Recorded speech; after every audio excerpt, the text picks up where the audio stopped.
What's going on, people? We are Tottenham TV, and welcome back to another episode of the 5 Takeaways, where we take a look at the weekend's game and we give 5 takeaways that we can take away from the game. And let's get straight into it. And the first takeaway is instruction or adaptation. So as we all saw, Spurs definitely ceded possession to Norwich throughout the game. Norwich had 59% possession overall during the game, and more interesting enough, you drill down into the pressing stats, it's actually the least Tottenham have pressed all season in any game. Tottenham have it's the least amount.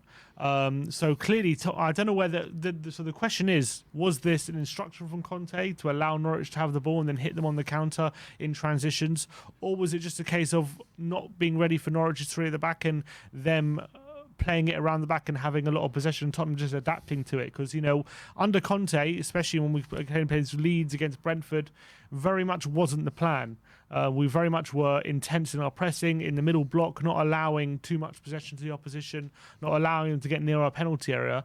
Or maybe it was a case of us being tired from Thursday night, Norwich having 2 days extra rest. What do you reckon? Was it an instruction or adaptation? I'm leaning towards instruction because, first of all, what you say about Thursday night.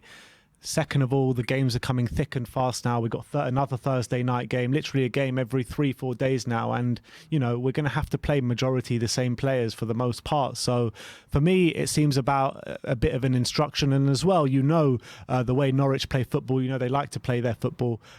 So if we can spring on them, you know, we're going to find gaps. So I think it was more of an instruction than it was an adaptation. What do you think? Yeah, I think surely we're not going to have the least presses of any game this season without Conte like instructing them to maybe back off a bit. It seemed that way, and I think it did seem quite coordinated in terms of when we did pick off Norwich. When they did play a loose pass, we were able to take it off. Everyone sprung on them, and it did seem quite deliberate. So I'm leaning towards instruction, but it'd be interesting to see what Conte would say if he was asked. Yeah, definitely. But let's move on to the second takeaway, and that is on target. So despite the fact that we conceded 59% possession, that Tottenham actually recorded their most shots on target in a game this season. 17 shots, is that right? And 8 on target against Norwich, so the most of any game we've had this season. And also, it's the third game in a row we've accumulated over 2 XG in a game after not doing it at all under Nuno. So definitely positive steps, and it showed even without possession, even with giving Norwich control, we still were able to hurt them.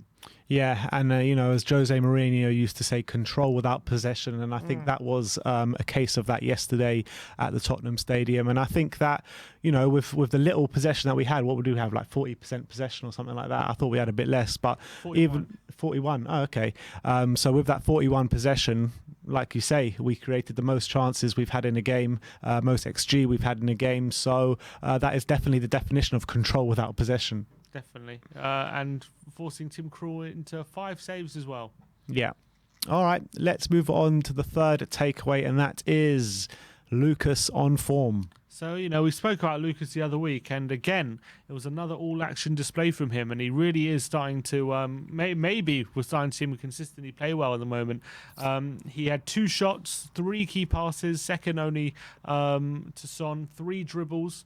And defensively, he also made 1 tackle and 2 interceptions and won 6 of his 8 duels. Wow. So really positive display from Lucas Moura. And he only gave the ball away 7 times, which compared to someone like Son, who gave it away 14 times, maybe shows he's starting to be a bit more careful with the ball as well.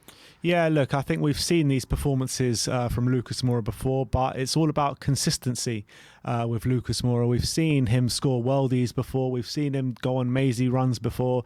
So I'm very happy with Lucas Moura's performance yesterday, don't get me wrong, but what I want to see from Lucas is consistency. I want to see him put in these kind of performances week in, week out. You know, on the back of Heung-min Son, we've seen him go on long stretches of form and be unplayable. Harry Kane, we've seen the same, but we have never seen that with Lucas Moura. So as much as yesterday was a brilliant display, and it really was, I call on consistency for Lucas Moura. But having said that, that goal yesterday was absolutely stunning. Absolutely brilliant goal, contender for our goal of the season. But Lucas, you know, we spoke about him against Leeds as well, how he was really involved and played really well. And yesterday again, so hopefully he carries on. Definitely. Let's move on to the fourth takeaway, and that is sharp SONNY. So another one who seems to be getting back to his best, and the stats bear that out. He was 4 key passes, most of anyone on the pitch. Second for dribbles as well with 2. Second only to Kane with shots on target, and completed 3 of his 6 crosses as well. So really accurate when he was able to swing the ball in. So obviously one of them being a corner, which led to the goal.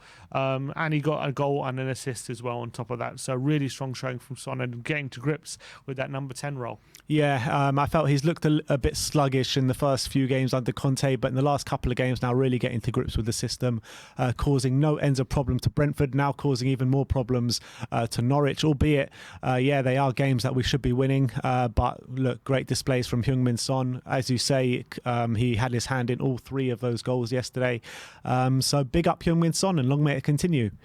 Let's move on to the last and final takeaway, and that is dogged Davinson. So for all the praise Dyer and Davis, rightly so, are getting at the moment, it was actually Sanchez who was doing a lot of the dirty work when it comes to the defensive side of the game yesterday. He got the most tackles on the pitch with 4 tackles. He won 4 of his 5 ground duels. He won 3 out of 3 aerial duels as well. And he made 1 interception and obviously scored the all-important second goal, which gave us a cushion. So quite an underrated performance from Davinson. He's gone a bit under the radar when it comes to praise. But I actually think he played pretty well yesterday. Yeah, I agree. And on the back of 2 poor performances from Davinson, he's definitely come to the fore in this game, got his goal, looked really pissed off in his celebration, probably due to the kind of criticism he has been getting in recent weeks. But look, if you're going to criticise a player, you have to be man enough to go and give him praise as well, and that's exactly what we're doing. So good display from Davinson, but again, we call for consistency. That is the key word. All right. That is the end of our 5 takeaways. Let me know in the comments section below if you have any thoughts on our takeaways, and if you have any takeaways on the game yesterday yourself, put them in the comments section below. Like, subscribe and comment, and as always, come on you Spurs.